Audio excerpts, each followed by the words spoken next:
Hello people. तो हम आ गए हैं कुल्लू वापस, मैं और मेरा भाई। बहुत मुश्किल से, क्योंकि बहुत जाम था और हर जगह लैंडस्लाइड्स था, बसेस नहीं थी। सो हम और तक टैक्सी से आए, तो और में पता चला कि बसेस ही नहीं है, तो और से आगे भी हमने टैक्सी की। फिर जाके हम कुल्लू पहुँचे, जान को हथेली में रखकर। आजकल हम दो ही हैं, मैं और मेरा भाई, क्योंकि बाकी लोग घर पे हैं।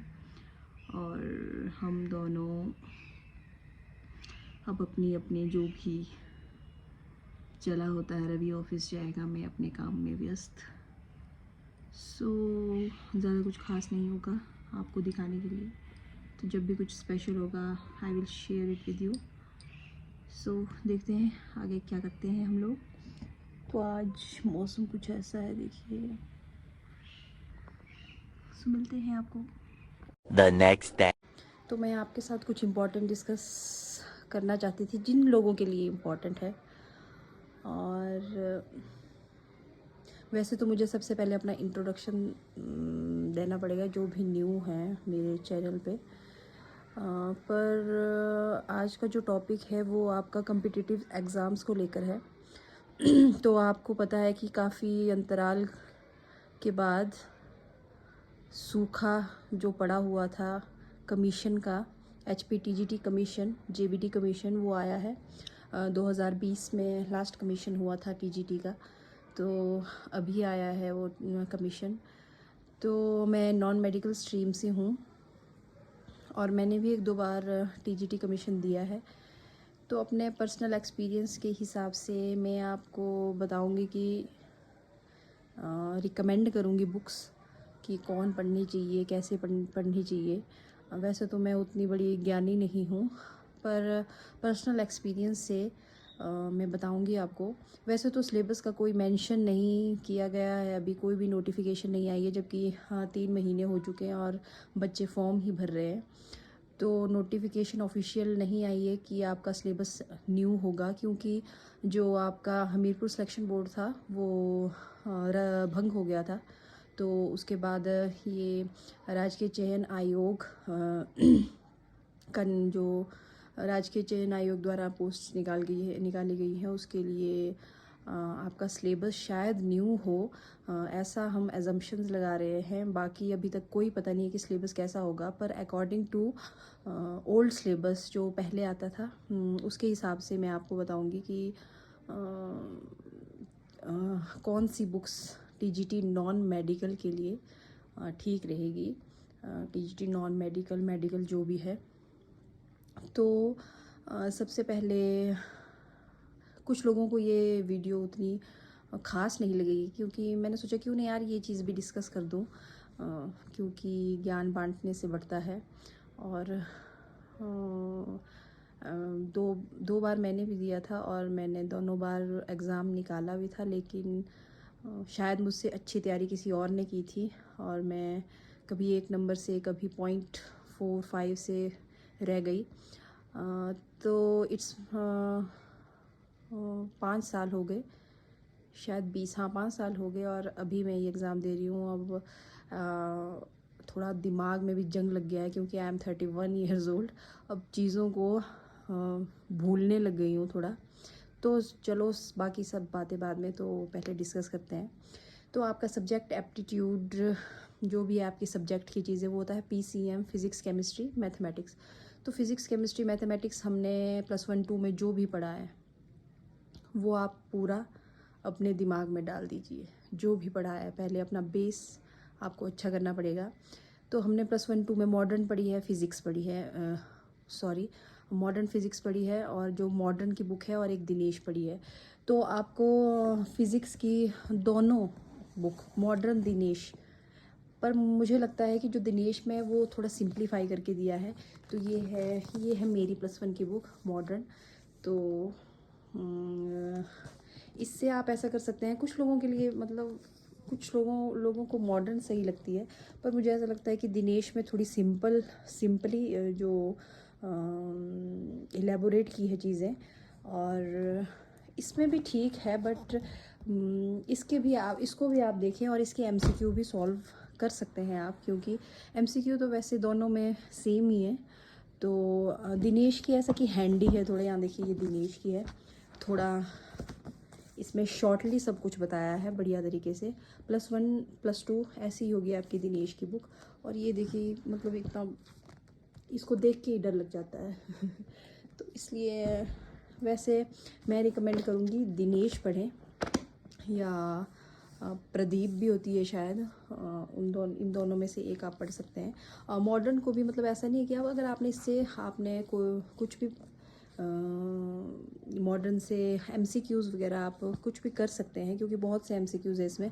और इसका देखिए इसकी जो नेगेटिव चीज़ है मॉडर्न की वो है कि इसमें इसके एमसीक्यू वो है सॉल्व किए हुए नहीं है, मतलब आपको जद्दोजहद करनी पड़ेगी सॉल्व करने के लिए, और आपका टाइम थोड़ा वेस्ट हो जाता है।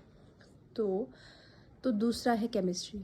तो केमिस्ट्री मॉडर्न की ही मैं आपको रिकमेंड करूँगी, जो आपकी ये मॉडर्न की ये मेरी बुक्स है अपनी, जो मैंने +1 2 में पढ़ी है। तो मॉडर्न की ही बुक आपको केमिस्ट्री के लिए ठीक रहेगी। वैसे एनसीईआरटी भी है, पहले एनसीईआरटी पढ़ते हैं पूरी लोग जो भी हैं आपके एस्पिरेंट्स। तो एनसीईआरटी भी ठीक है, लेकिन उसमें थोड़ा मतलब इसमें बहुत अच्छे तरीके से आपको एक्सप्लेन की है चीज़ें। कोई पता नहीं कौन सी लाइन आपके पेपर में आ जाए, पर ऐसा बोलते हैं कि एनसीईआरटी से ही एग्ज़ाम आता है। तो ये आपकी मर्ज़ी है, और ये मेरी तरफ से कि आपको मॉडर्न पढ़नी चाहिए। तो मैथमेटिक्स के लिए मैं बोलूँगी आपको एनसीईआरटी, पूरी एनसीईआरटी। मैथमेटिक्स ऐसा सब्जेक्ट है कि आपके पास 2 घंटे का टाइम होता है, और आपको पेपर सॉल्व करने का इतना टाइम नहीं मिलता है, क्योंकि आपके पास केमिस्ट्री के न्यूमेरिकल्स होते हैं, आपके पास फिज़िक्स के न्यूमेरिकल्स होते हैं, और आपको जो भी 40-45 क्वेश्चन आएंगे मैथमेटिक्स के, आपको सॉल्व करने के लिए बहुत कम टाइम मिलता है।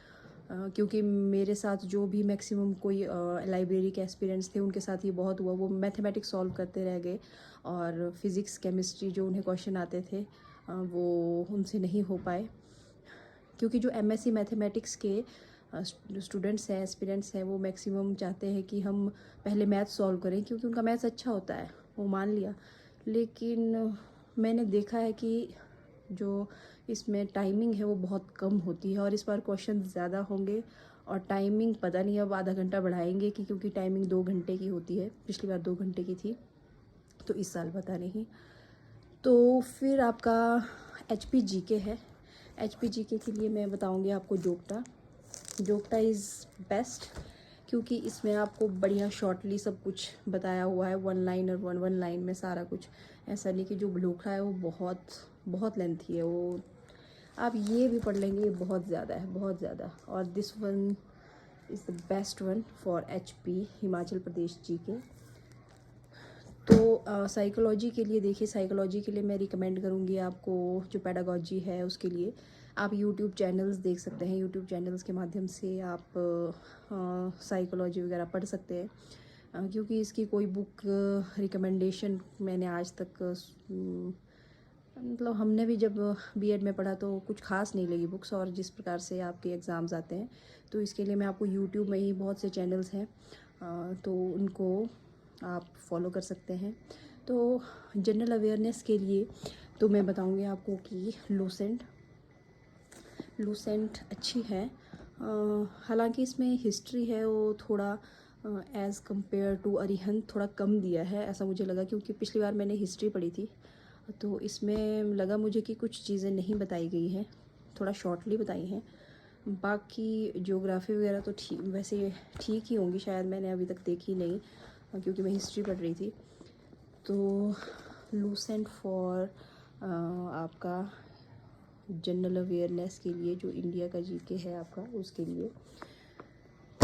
तो ये है इम्पॉर्टेंट जो भी आपके सब्जेक्ट। और हिंदी इंग्लिश आपको जो 10th तक ठीक लगे, मैट्रिक तक आप कहीं से भी कर सकते हैं, मैक्सिमम आपका यूट्यूब चैनल से करते हैं, क्योंकि मुझे कोई पता नहीं है कि मैं साइंस स्टूडेंट हूँ, और व्याकरण की कौन बुक है, इंग्लिश की कौन बुक है, और इस बार वो पता नहीं कौन सा आपको इंग्लिश में जैसे क्वेश्चंस आते थे, अब ऐसा बोले कुछ टेंसेस नरेशंस वगैरह ऐसे कुछ आएंगे। पहले एंटोनिम सिनोनिम मैक्सिमम आते थे, वन वर्ड सब्स्टिट्यूशन।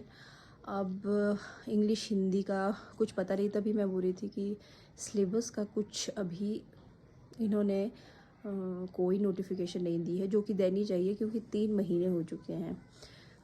तो ये मेरी तरफ से था कि आपको कौन कौन सी बुक पढ़नी चाहिए मेरे एक्सपीरियंस के हिसाब से। तो शायद आपको ये वीडियो हेल्पफुल लगे।